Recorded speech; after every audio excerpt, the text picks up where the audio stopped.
Okay, hi, I'm Laura Clark. I'm one of the co-sale directors of the Moms of Multiples sale, and we have only 2 weeks until our sale.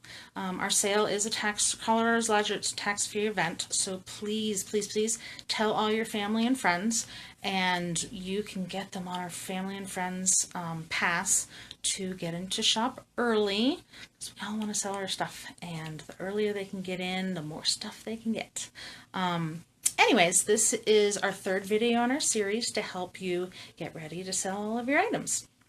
Last week we talked about, well, more like a couple days ago, we talked about quality control, cleaning your items, getting stains off of things, how to enter a price, entering items into flash consign, and tagging clothes and shoes. If you missed that video, you can rewatch it and ask more questions. I can still go in the comments and answer those questions.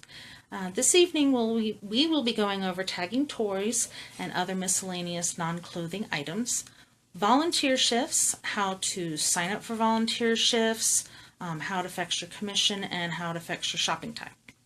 Please type any questions during this video as well so I can answer them. And if you have any suggestions on things you'd like to hear about in upcoming videos, please let me know so I can include those answers to your questions and topics as well. Okay, first I want to talk about selling car seats. Moms of Multiples, we focus on safety of all parts of our children growing up, and one big important part of safety is car seats. We will have car seat techs available at the event to check everyone's car seats, how they're installed, how they're using them, making sure everything's done correctly. This is free for anyone who wants to get it done. Anybody who comes in as a shopper as well as a mom's member can have their car seats checked out. So as far as selling car seats, every car seat piece, whether it's a base car seat, convertible seat, booster, any part needs to have a car seat requirements form. You can find this form on the Moms of Multiples website under sale and preparing items for the sale. So have this filled out if, it's just a base or something and doesn't need all the questions answered. Just fill out what you do need to answer for that piece. And speaking of bases, infant seats do need to be sold with a base. They come with a base when you buy them, so they need to be sold with a base when you sell them. We will pull any infant seats that don't have bases with them. Now, as for selling your extra bases, you can sell a base without an infant car seat, but you cannot sell an infant car seat without a base. Hope that makes sense.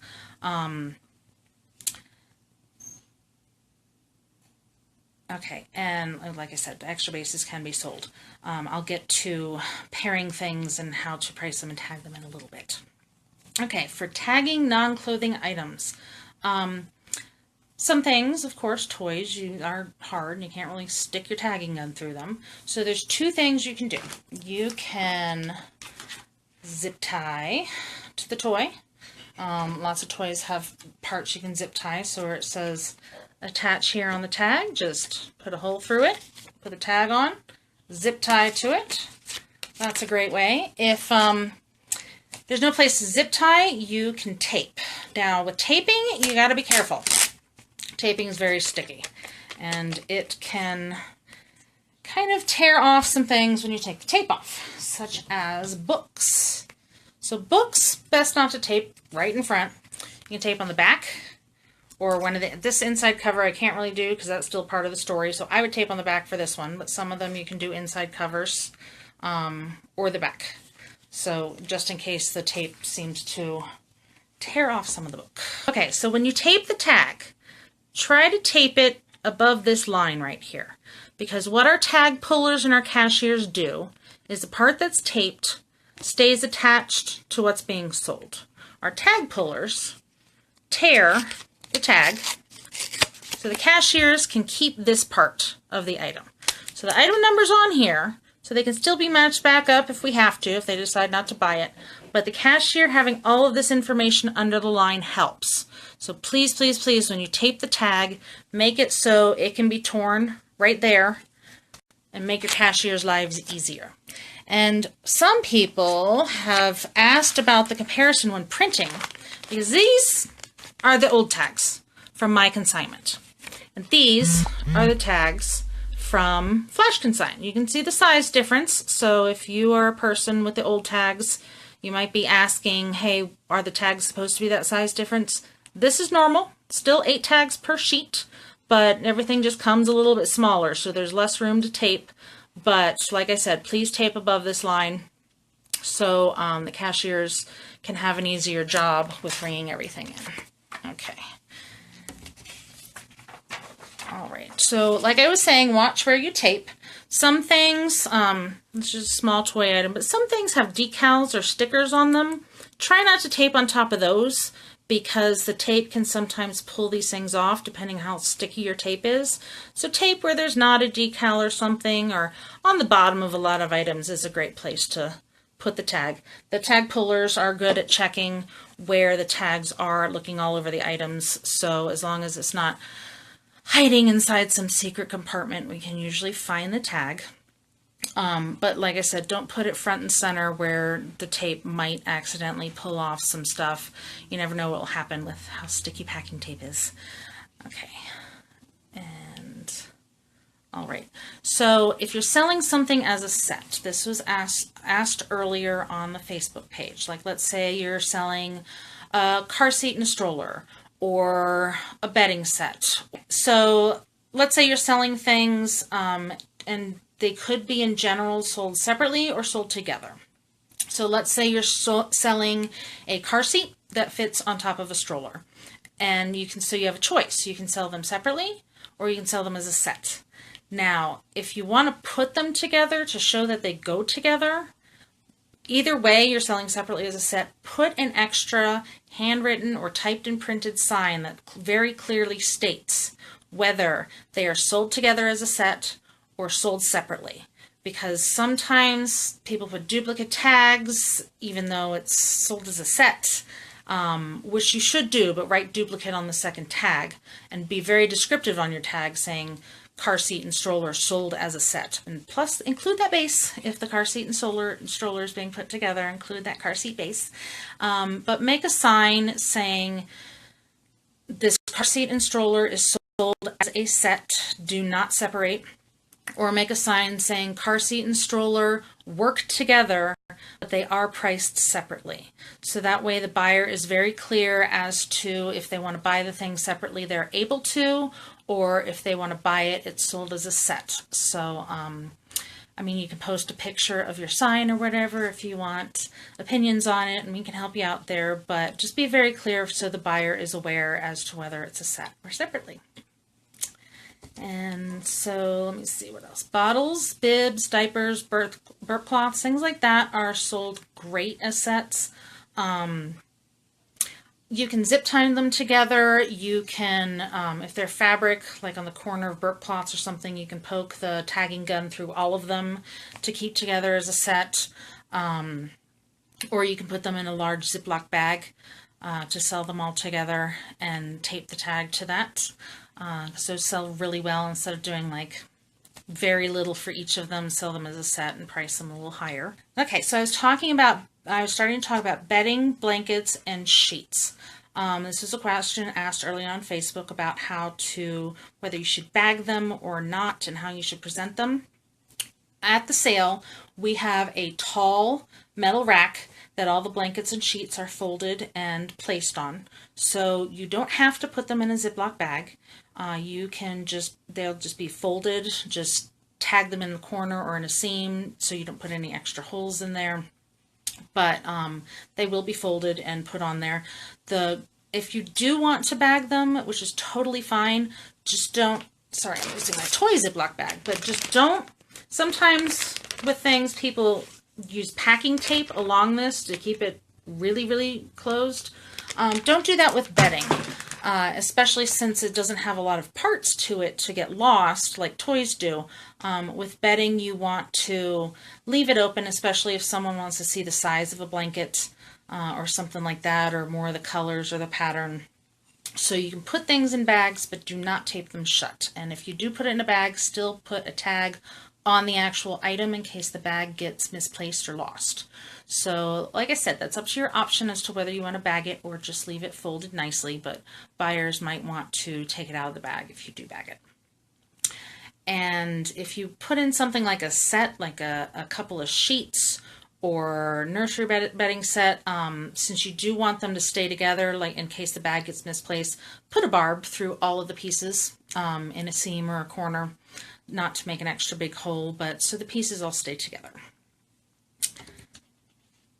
All right, for toys and items with small parts, like I was showing you here, and for things like your crib pieces, things like crib screws, pieces like that, small toys that have a bunch of parts to them, even if it just has a bunch of small parts and then there's a bigger part of your toy, put it in a Ziploc baggie. For things like this, I would tape it shut so things don't get opened and strewn about, especially crib screws.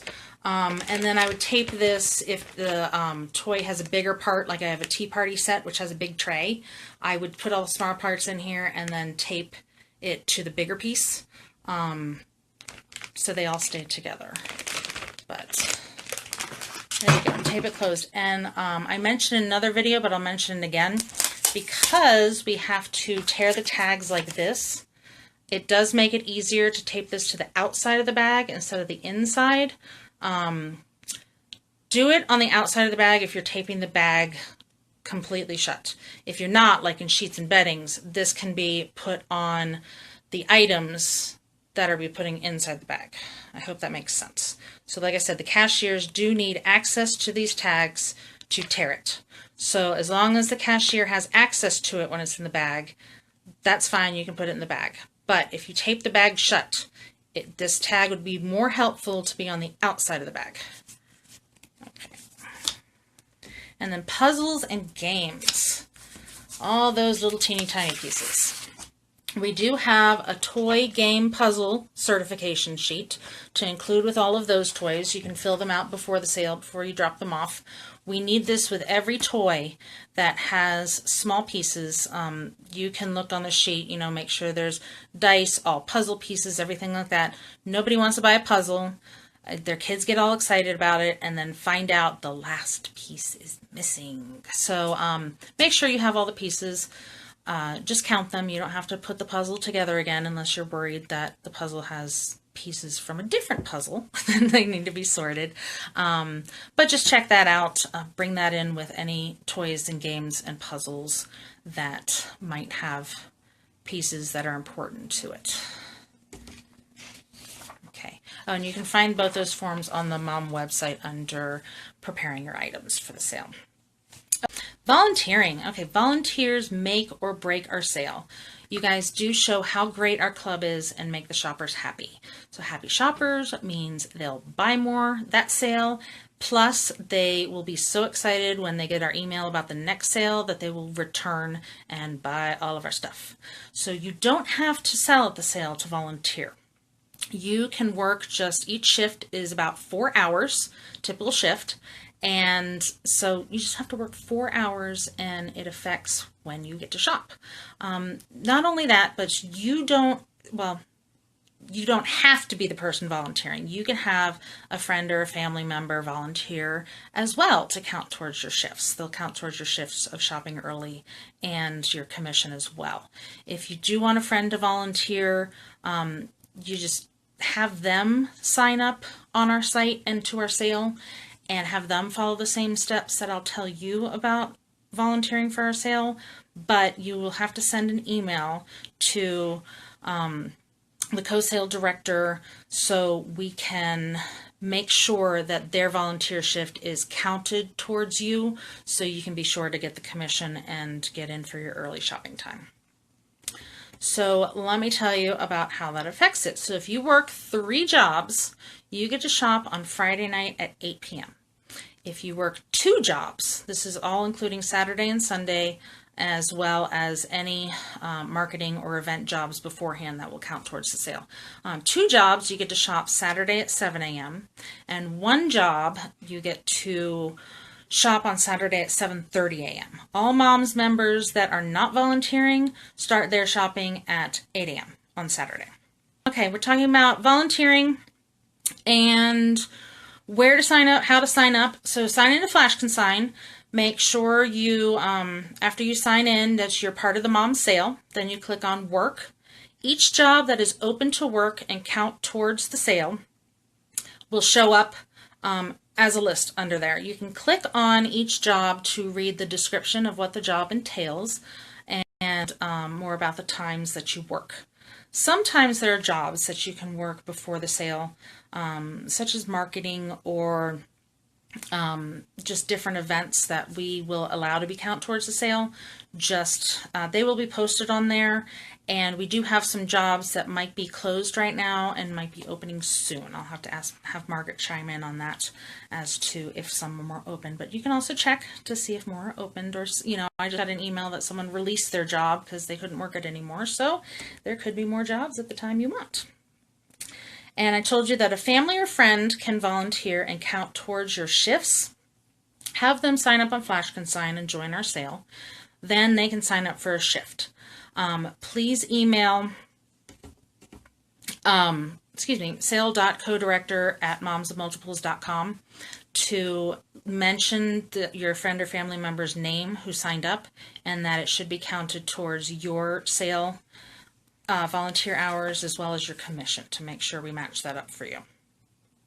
So the amount of jobs worked will affect your commission rate as well. So if you're selling at the sale, if you work 3 jobs, you'll get 80% return.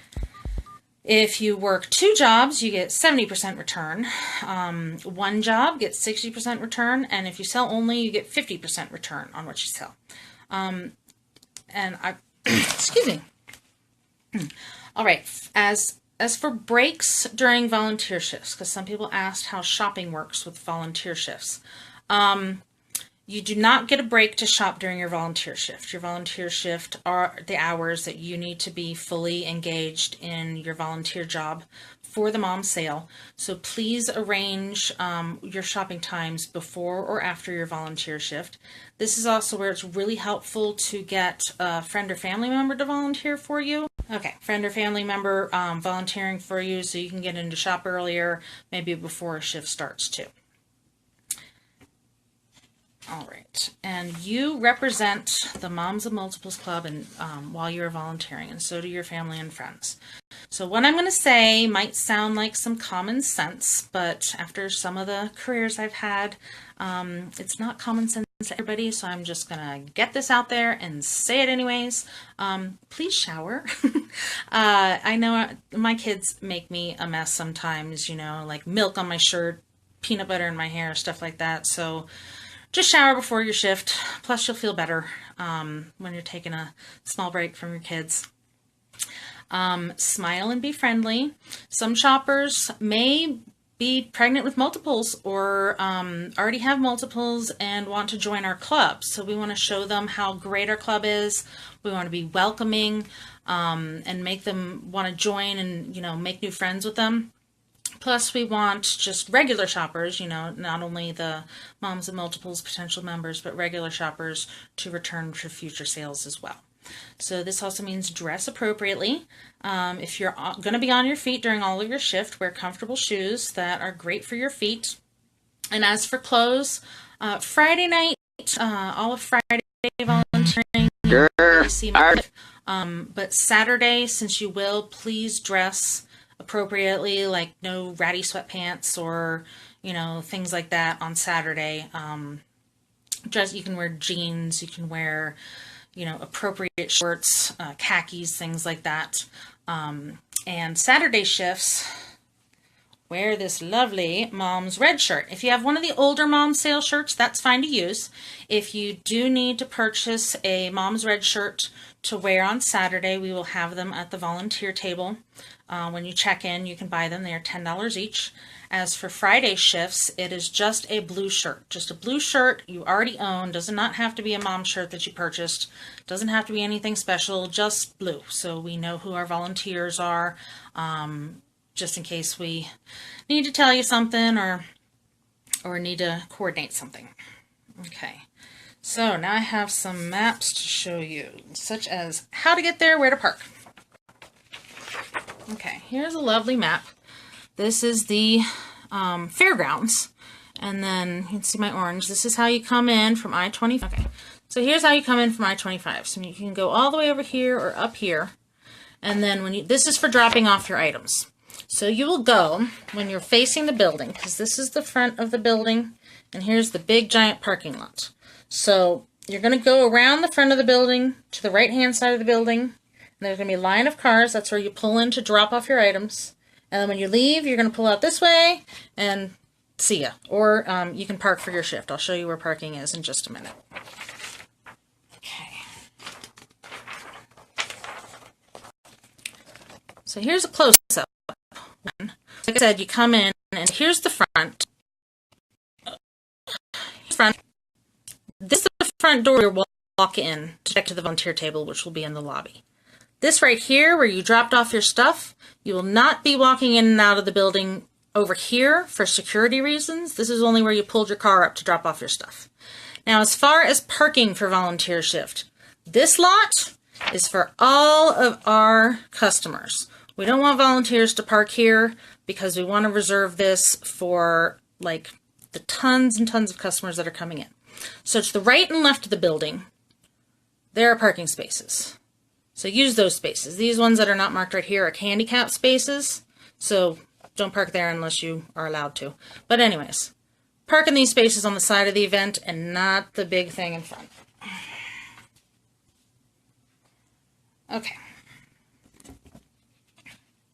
And when you do come to the front to come in, since there will be lines of pre-sale shoppers, regular shoppers, VIP shoppers, don't stand in line if you're volunteering, or even if you're shopping, because there's not really a mom's member line. If you know, it will be off to the side for mom's members time, and we'll talk more about that in a minute. I'm going to try to get one of these maps posted so you guys can print it up and see it if you need to. Anyways, when you're a volunteer, there will be one door unlocked in the front entryway for the doors. So find that one unlocked door and come in if you're a volunteer. Volunteer table will be right inside the lobby right there. All right, food, as far as snacks and stuff, there is a concession stand near the cashier area in the building. The Moms Club does not run this concession stand, so but you're welcome to buy food there. There's also a vending machine sort of near the bathrooms. There's lockers. You go through the restrooms, and there's a door in the back that leads to some lockers where you're welcome to store your purses, your valuables. If you want to bring any snacks, store them back there. You want to bring a bottled water. If you don't want to carry it with you, store it back there. But you do need to bring your own lock. And then if you bring a wagon to shop with, we won't have any place to store wagons. We are kind of rearranging the cashier area a little bit to include the whole room.